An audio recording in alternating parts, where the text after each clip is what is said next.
Şirata hadis 762. hadis an Nuaym İbni an-Naham min Bani Gadi İbni Ka'b. Nuaym İbni Naham Gadi İbni Ka'b'dan haber etti. Kâle nudiye bis subhi fi yevmi baridin ve ana fi murtim raati.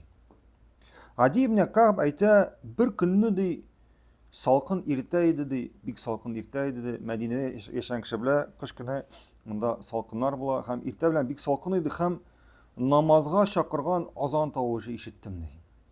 İrtengi namazga şakırgan azan tavuşu işittim de.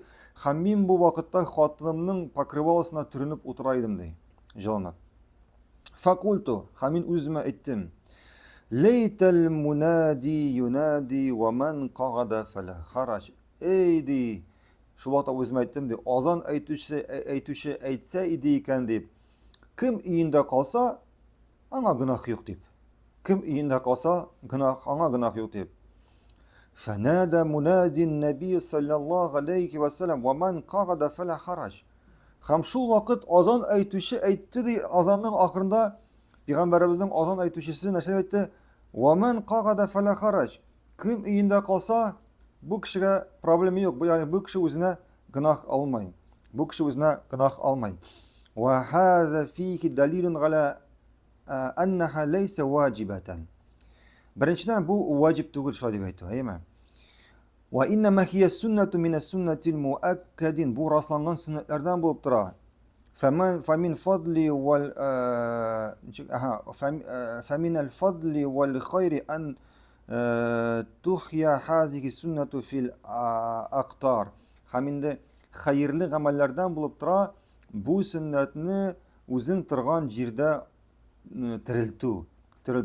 Nindi sünnetini?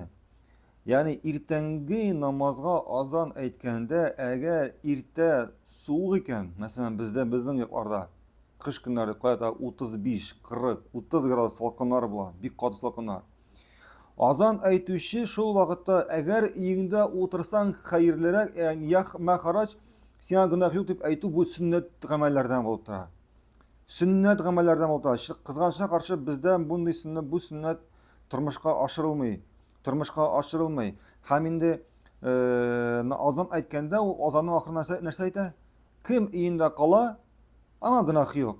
Şuna göre müezzinler meşitte kim müezzin bulup işli bu sünnetini yani üzerine bile koyuyoruz. Hem salkın vakitlarda tabiatının ağır vakitlarında koşan kişilerge mesela meşitke kilerge ağır irte bilen şunday sözlerle azan aytsan sen özüne ecir savap alasın. Peygamberin sünnetini ötegen için.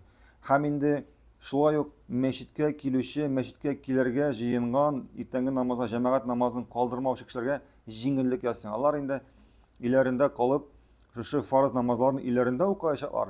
Haminde meşitke kilmegen için özlerine günah almayacaklar. Kirisince sünnetini ötegen için tağında özlerine ecir savap alacaklar. Allahu a'lem.